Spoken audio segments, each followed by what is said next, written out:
y quiero que nos enfoquemos primeramente en esta imagen, ¿cierto? Que es la imagen del afiche que teníamos para hacerle publicidad a este evento, ¿no? Cuéntenme, ¿qué les evoca a ustedes esta imagen? ¿Qué creen ustedes? ¿Qué les produce esta imagen?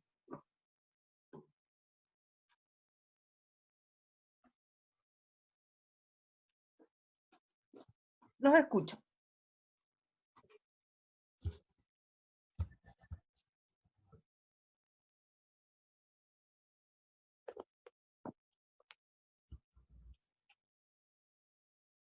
¿Qué les parece? Estamos en el chat ahí, a ver. Aquí, sí, Daniela Constanza Pinto nos dice por chat que angustia, por ejemplo. Angustia les produce, perfecto, agobio. Exacto, y porque esta es una temática, ¿cierto? Que a veces emerge emociones que a nosotros nos parecen desagradables, ¿cierto? Que a nosotros nos parecen de alguna manera que a veces no quisiéramos vivir, ¿no es cierto? Pero están dentro del repertorio de emociones que nosotros tenemos.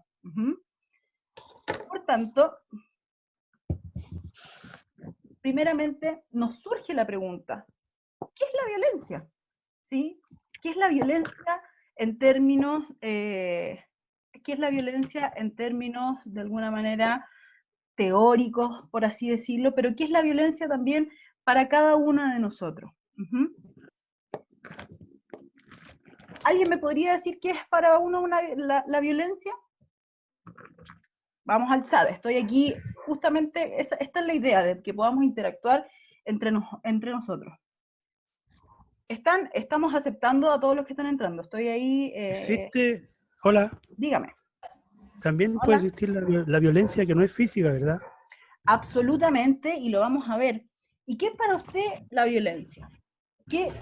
Lo primero que le viene a la cabeza? Bueno, yo creo que es una reacción exagerada de ira. Puede ser algo así. Exacto, exacto, una reacción exagerada de ira, y parece ser que nos conecta con este tema. Descontrol puede ser. Descontrol, que nos conecta con este tema que es la rabia, ¿cierto? La ira, el descontrol de impulsos, ahí lo vamos a ir viendo, ¿sí? Perfecto. Hay alguien que tiene prendido el micrófono y no me permite escuchar.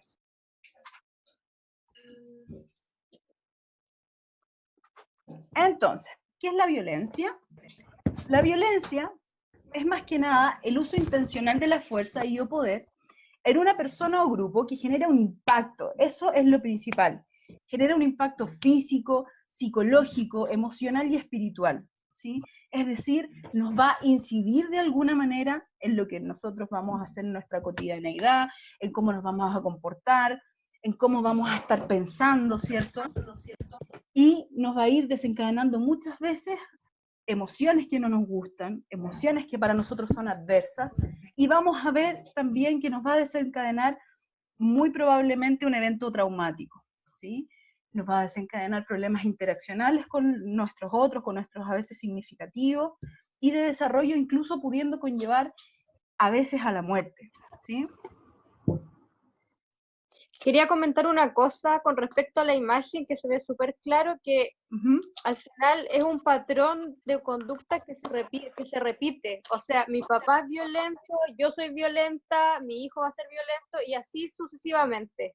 Absolutamente, y de hecho ese era el motivo por qué pongo esta imagen, porque parece ser que es un patrón y es una forma, ¿cierto?, de repetir cosas que estamos aprendiendo, incluso de cuando somos chiquititos, ¿cierto? Incluso de cuando somos chiquititos. Y de ahí lo vamos a ir viendo también, vamos a ir sintiendo, vamos a ir... la idea es que los conversatorios a ustedes también les generen una forma de problematizar, de sentir lo que me está pasando, ¿cierto? De sentir lo que lo que estamos conversando, de ver cómo podemos también de alguna forma abordarlo. Eso también es lo que vamos a abordar hoy día, ¿ya? Y como decía, la violencia genera un daño psicoemocional. Es decir, yo, ser humano, en mi psique, ¿sí?, en todo lo que es mente, cuerpo, alma, espíritu, ¿cierto? Va a generar una fractura, va a generar un impacto, va a generar incidencias en cómo yo también me voy a ir desenvolviendo contexto a contexto. Si ustedes conocen a alguna persona que tuviese un problema de violencia, ¿sí? Que a veces son silenciadas estos episodios de violencia también, puede ser que ustedes la noten con un comportamiento distinto a lo normal, que ustedes la noten con un comportamiento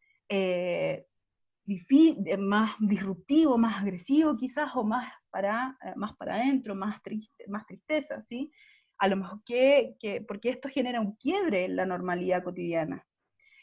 Y yo creo que también una forma de ver la violencia es que es una problemática sistémica y transversal, ¿sí?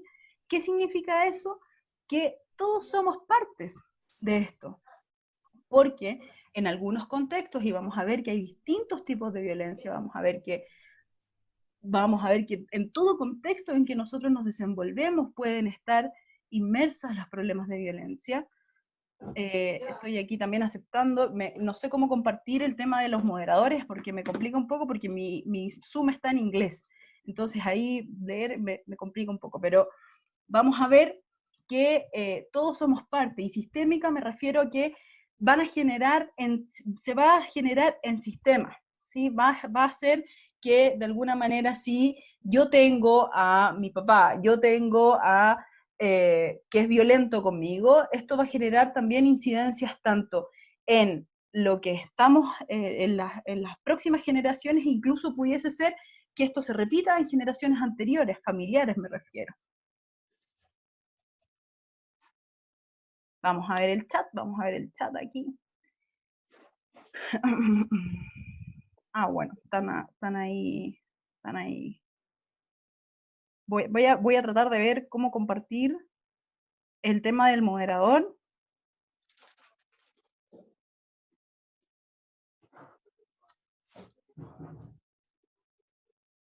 Ok. No puedo, no sé cómo hacerlo, pero bueno. Vamos a seguir, ya, en virtud del tiempo y en virtud de qué forma podemos detener los patrones de violencia, lo vamos a ir viendo, ¿sí? Es una pregunta que va a surgir en esto, ¿sí? Vamos a ver cómo abordar la violencia cuando ya está presente y cuando, de alguna manera, también podemos prevenir la violencia, ¿sí? Eso es importante. Entonces, Claudio, te pido que vayamos poniendo mucha atención en lo que vamos a ir conversando.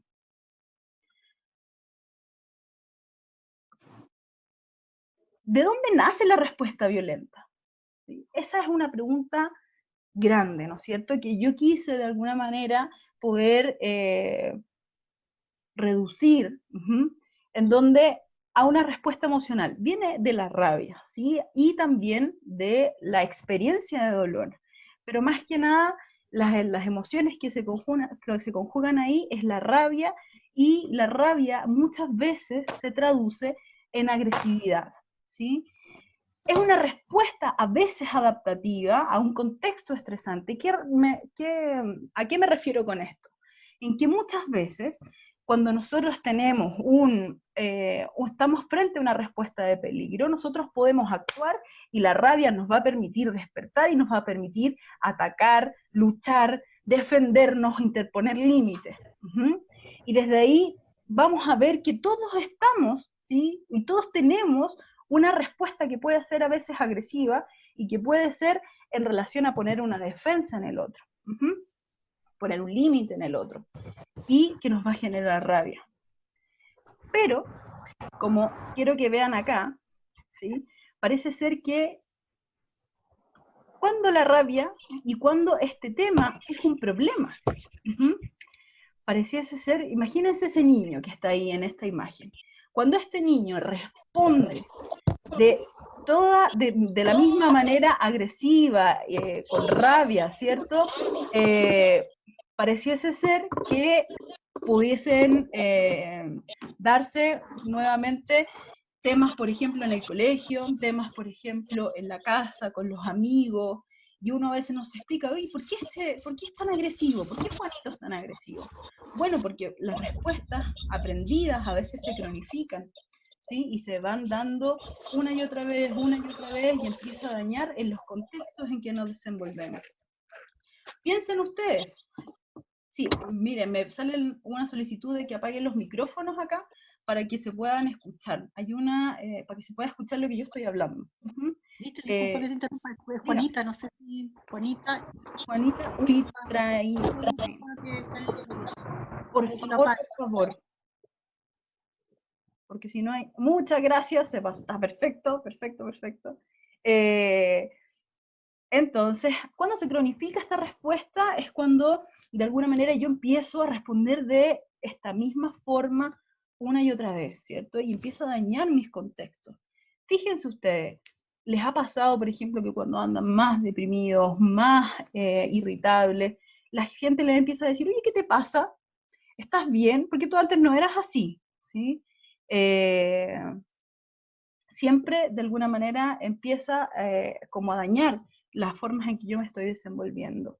Incluso puede ser cuando ya nosotros somos más mayores, ahí tenemos en la imagen de abajo que hay un señor, ¿cierto?, muy molesto, y cuando nosotros nos empezamos a molestar en todos los contextos de la misma manera, eso ya genera un problema. ¿Por qué se cronifica esta respuesta? ¿Por qué esta respuesta empieza a ser, de alguna manera, para todos los contextos, ¿sí? Yo quiero ser aquí un parangón en la niñez, porque me imagino que las niñez, ¿sí? Y no es que me imagine, sino que siento y creo y lo he podido también ver en lo profesional, que la niñez es muy importante en cómo nos estamos desenvolviendo ahora ya de adultos. Yo les digo que he visto niños muy dañados, muy dañados, en donde generalmente las respuestas que se van dando, ¿sí?, son porque han sido muy violentados también ellos mismos. Y porque han tenido crianza, ¿sí?, de padres que también han sido dañados. A lo mejor aquí les puede llegar a alguno en el momento en que a lo mejor alguno tiene un hijo, a lo mejor alguno tiene un hermano cercano, a lo mejor ustedes mismos vivieron infancias de ese tipo, ¿sí? Y desde ahí podemos tomar dos opciones y dos caminos. Uno es el seguir estos patrones, como decía por ahí un participante, o desentendernos de estos patrones. Pero eso va a requerir mucha ayuda, mucha contención, porque no es fácil enfrentarse a su propia historia. También creo que la respuesta agresiva y violenta se puede cronificar porque tenemos una precaria educación emocional, porque no sabemos a veces distinguir si tenemos rabia o angustia. Lo veíamos en los otros conversatorios, ¿cierto? ¿Cómo mantengo en contextos de crisis mi salud mental? Y eso lo habíamos escuchado anteriormente y de alguna manera ya nos hemos problematizado eso, ¿sí? Pero parece ser que tienen que llegar a estas instancias para que hablemos de educación emocional. Y a veces no nos cuestionamos eso.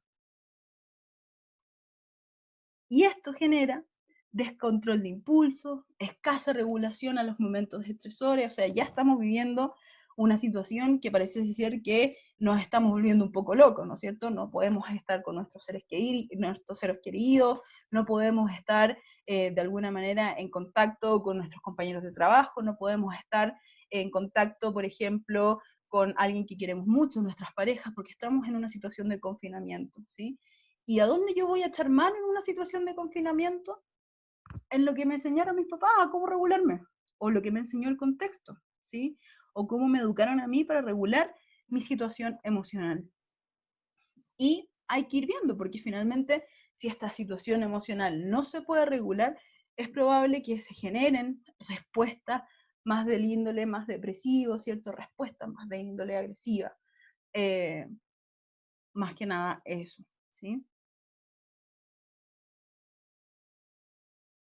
¿Qué tipo de violencias existen?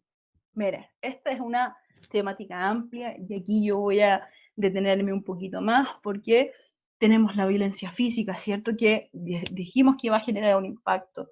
La violencia psicológica, que yo creo que también a veces es sutil, ¿no es cierto? A veces no se ve tanto. la verbal, las descalificaciones, el dime y yo te digo, y seguimos en una escalada que a veces no se termina nunca y no podemos frenar. La violencia económica, no sé si a ustedes les ha pasado, pero busquen en sus propias experiencias. ¿Cuánto gana tu pareja, por ejemplo? Y tú no sabes cuánto gana, no te quiere decir, o te controla el dinero, ¿sí? Eso también es un tipo de violencia. La idea es que aquí también nosotros podamos problematizar en lo que estamos inmersos, ¿sí? Porque a veces estos contextos, al estar metidos en esto, al estar metidos en un círculo de violencia, se invisibilizan y no se ven. Y se normalizan. Esto está bien, que no sepa cuánto gana y que él ocupe el dinero en lo que se le dé la gana, o ella ocupe el dinero en que se le dé la gana, está súper bien. Ok, detengámonos un poco a mirar en cómo estamos, ¿sí? Tenemos la violencia sexual que a veces existen abusos, violaciones, etc. Tenemos la violencia sexual que genera un impacto a nivel profundo en nuestra historia.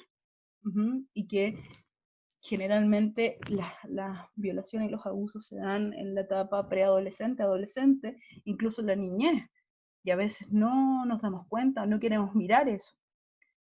En la negligencia me quiero detener, ¿sí? ¿Por qué? Porque creo que la negligencia, no sé si ustedes saben, es la no poner atención a las necesidades del otro, de los niños, o de un otro, no tener respuesta afectiva a un otro, descuidar los ámbitos básicos que un niño pudiese tener o un adulto también pudiese tener. Lo que genera, si lo vivimos cuando somos chiquititos, un impacto a nivel cortical y de cerebro importantísimo. Y ustedes dicen, ¿en verdad? En verdad, sucede. ¿Sí? Aquí tenemos una imagen en donde tenemos la masa cortical, como al vivir un niño una extrema negligencia se va deteriorando. Incluso puede ser neurodegenerativa. Imagínense cómo es tan potente el poder del contexto, ¿sí? Y si es tan potente el poder del contexto, cuando nosotros cambiamos ese contexto, también van cambiando nuestros circuitos neuronales y también nuestra forma de ver la vida. La violencia intrafamiliar, que a veces decimos, bueno, es culpa del hombre, ¿cierto? Es culpa de la mujer. Yo creo que a veces la violencia intrafamiliar, y lo que me ha tocado ver a mí, es que a veces de los dos lados, a veces de uno y a veces es de los dos. Y es una dinámica aversiva y hostil que se produce, en donde entra también la violencia de género, y la violencia de género no me refiero tan solo a la violencia del género contra la mujer, que ha sido tan bullado, ¿cierto?, en estos días, sino que también con la violencia entre los hombres. Me ha tocado ver, incluso a lo largo de mi carrera profesional, hombres violentados, y que no se atreven a denunciar porque nuestra cultura no lo permite así. Y no sé si algunos estarán viviendo algo así, pero yo les digo, bueno, ¿qué le pasa a usted que no puede, ¿cierto?, decir eso, hablarlo con alguien? Por miedo al temor, por miedo al temor de recibir alguna burla, ¿sí? Eso puede suceder. La violencia religiosa, la discriminación de credo, ¿cierto?, el ciberbullying. Está tan de moda este tema de la funa por redes sociales. Él me hizo esto, él me hizo lo otro, o ella, etcétera.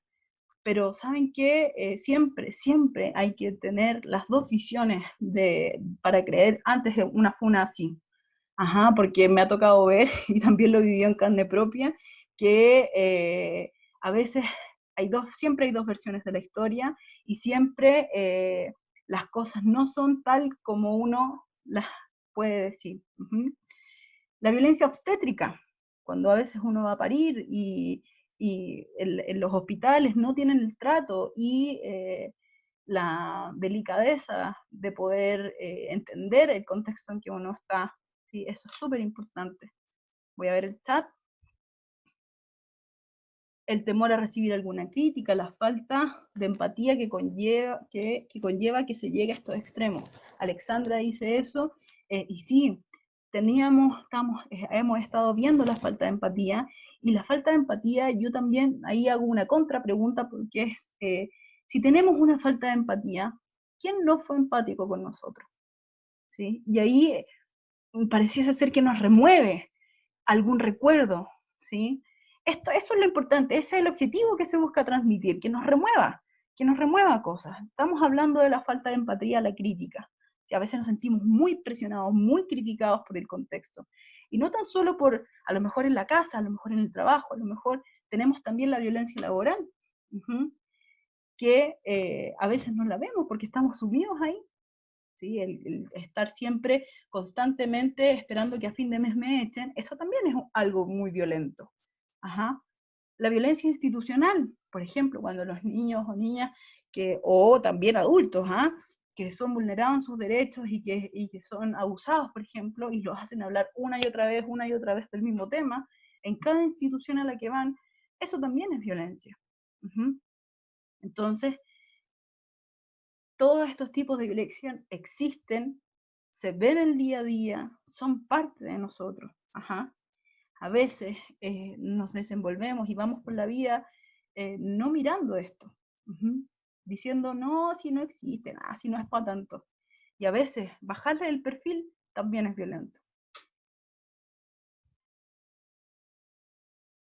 Bueno, pregunta absolutamente que yo creo que es muy atingente. ¿Cómo se manifiesta la violencia? Tenemos dos niveles, ¿sí? El explícito, el visible, lo que se puede ver, ¿cierto? Y el implícito y el invisible. ¿Y por qué lo hago como una forma de triángulo para contextualizar un poco de cómo se manifiesta la violencia? Porque siempre a veces nos fijamos en lo visible, ¿sí?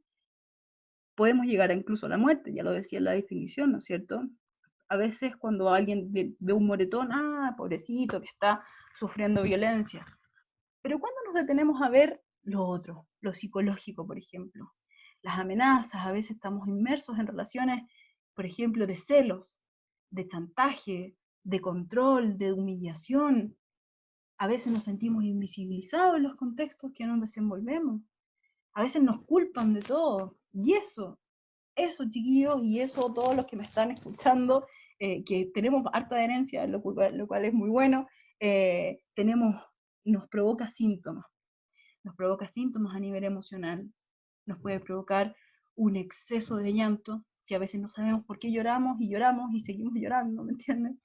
Un exceso de irritabilidad, un exceso de temor, de no querer compartir y de querer evitar estas relaciones más cercanas, que a veces pueden resultar súper buenas, pero tenemos a la base la desconfianza, ¿sí?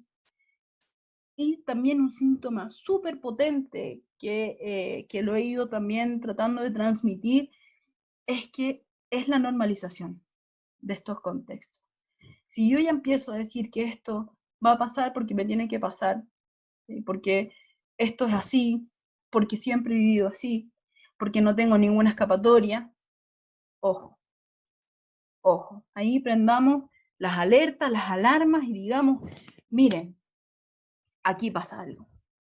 Es ahí donde nos tenemos que detener, porque ese es el síntoma para mi gusto que es más grave, porque eso no nos permite ver en perspectiva lo que pudiese estar sucediendo. Por ejemplo, el contexto en que se da la violencia también es importante, no es lo mismo, y la cultura, no es lo mismo, por ejemplo, estar siendo violentado en un nivel socioeconómico más alto y en un nivel económico más bajo. En los niveles socioeconómicos más altos, generalmente esto no se denuncia, ¿sí? Porque llegan acuerdos previos, o no se denuncia nada por miedo a ser estigmatizada, por miedo a, de alguna manera, ser expuesta o expuesto, ¿sí? Pero en nuestros contextos sí se denuncia. Y ahí hay un tema, ¿sí? Porque a veces también entra la desconfianza en las instituciones, ¿sí? ¿Me van a ayudar realmente? ¿Sí o no? Ahí siempre se genera una duda. Quería decir una cosa. Dígame. Yo siento que a nivel, no sé si a nivel mundial, pero yo veo como a nivel país, como que el tema de ir al psicólogo o al psiquiatra es como un tema tabú. Si vas al psicólogo estás mal, si vas al psiquiatra estás loco. Entonces yo creo que eso es algo que deberíamos cambiar como sociedad. Absolutamente de acuerdo, ¿sí? pareciese ser que hay muchas estigmatizaciones respecto a la salud mental. Exactamente. Y la salud mental es salud, primero. Porque nosotros no estamos caminando como en un cuerpo así, hola, soy un cuerpo. No, tengo mente, tengo emociones, ¿sí? Me emociono cuando pasa algo, vivo, porque estoy unida a mi cuerpo. Y eso es importante, absolutamente. Te agradezco lo que acabas de decir, porque es importantísimo en relación también a lo que estamos mirando, porque cuando pasan este tipo de violencias y cuando nosotros las estamos viviendo, parece ser que nosotros nos despegamos un poco del cuerpo y creemos que vamos ahí por la vida, pero no es tan así. Te agradezco, te agradezco. ¿Cómo abordamos la violencia cuando ya está instaurada? ¿Sí? Cuando nosotros ya estamos viviendo una problemática de violencia. Lo primero, absolutamente, es problematizar.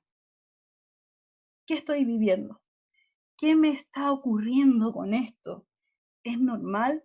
Si algo me hace sentir mal, ¿está bien que me haga sentir mal?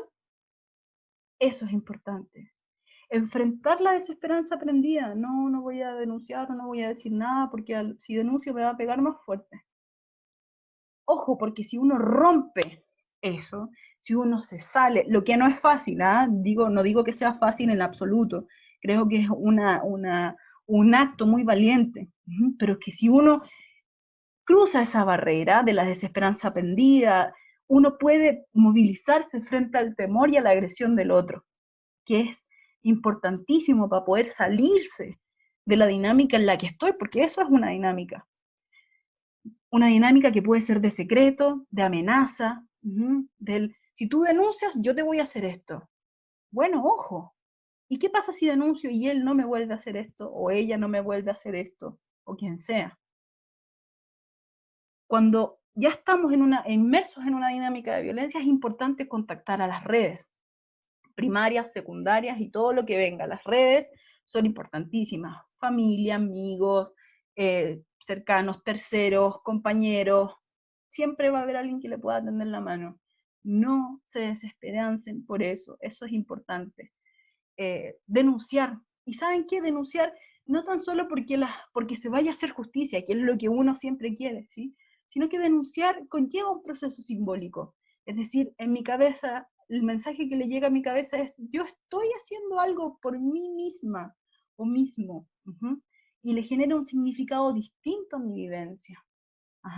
Entonces tenemos abajo el resumen con las imágenes de problematizar, poder romper este círculo que finalmente es tan aversivo y poder unirnos a veces a las redes que nos mantenemos tan aislados, ¿sí? A veces cuando estamos metidos en estos temas de violencia, nos aislamos de la realidad y solamente se vuelve el foco la persona con la que estoy. ¿Quieren aportar algo? Pensé que querían aportar algo porque estaba el micrófono ahí. ¿A qué redes debo contactar? Como vemos, la violencia es transversal, ¿cierto? Y se puede dar en cualquier etapa de la vida. También tenemos la violencia geriátrica, la violencia con los adultos mayores, eso se me olvidó ponerla, pero es importante también. Familias y amigos cercanos, ¿sí? Siempre. Oye, a mí me pasa esto. ¿Me puedes ayudar? Pedir ayuda. Eso es un recurso fundamental. Pidamos ayuda. A veces nos podemos sorprender de quién viene la ayuda. Terapia psicológica, y como decía aquí la participante, decía que a veces la salud mental se vuelve tabú. Y sí, la terapia psicológica es importantísima. Tribunales de familia, fiscalía, y si es necesaria también ayuda psiquiátrica, ¿no es cierto? Porque a veces también nuestro cerebro se desregula neuroquímicamente y hay que meterle a veces una inyección ahí importante con apoyo psiquiátrico.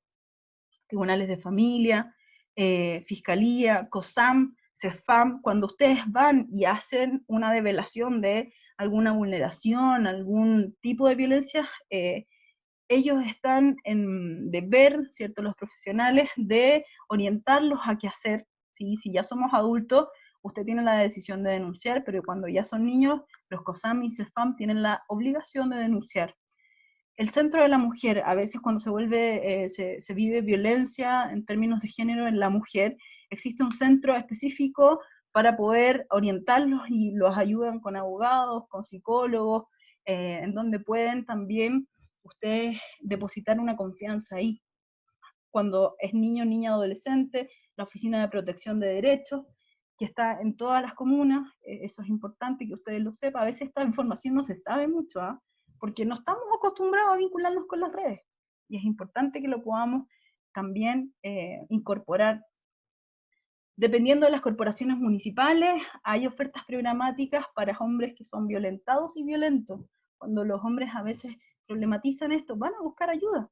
¿Sí? Yo he atendido a varias personas y créanme que los resultados también fueron bien satisfactorios.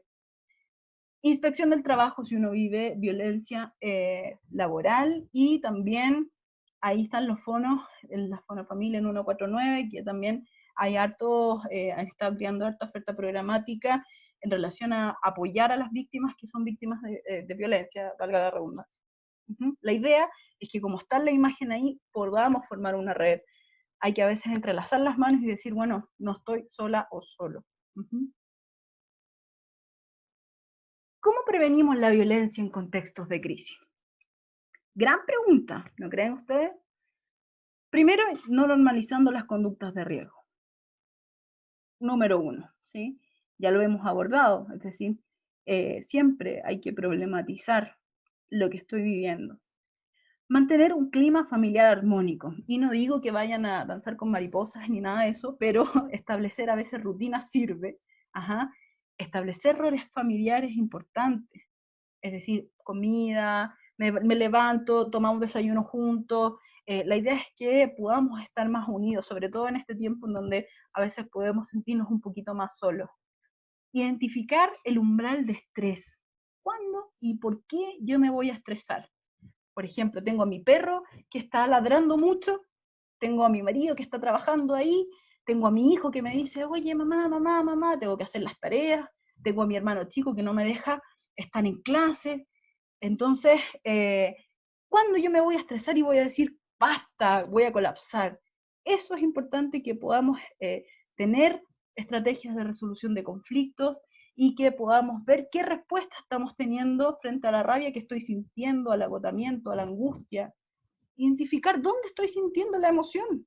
En las manos, ¿sí? En el pecho estoy muy angustiada, en la cabeza porque me está doliendo.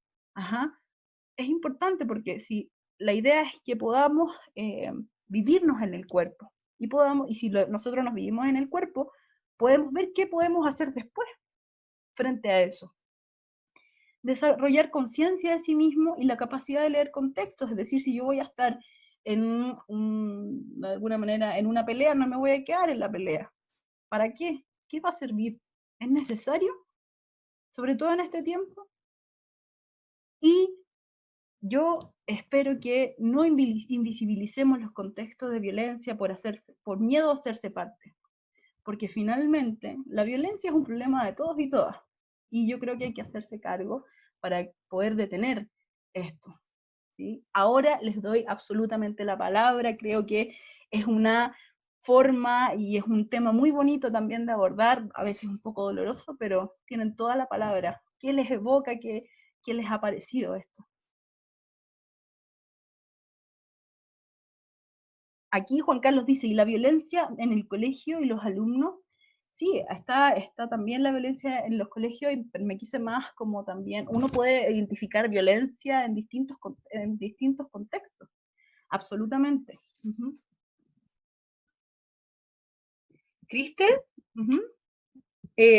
bueno, quiero felicitarte porque es súper buena la exposición, y cuando ibas hablando me quedé a raíz, yo soy psicóloga, ¿no? Entonces, a raíz de algunas atenciones que he ido haciendo este tiempo, en que justamente apareció un tema no de violencia, pero era un tema, ¿no? Entonces,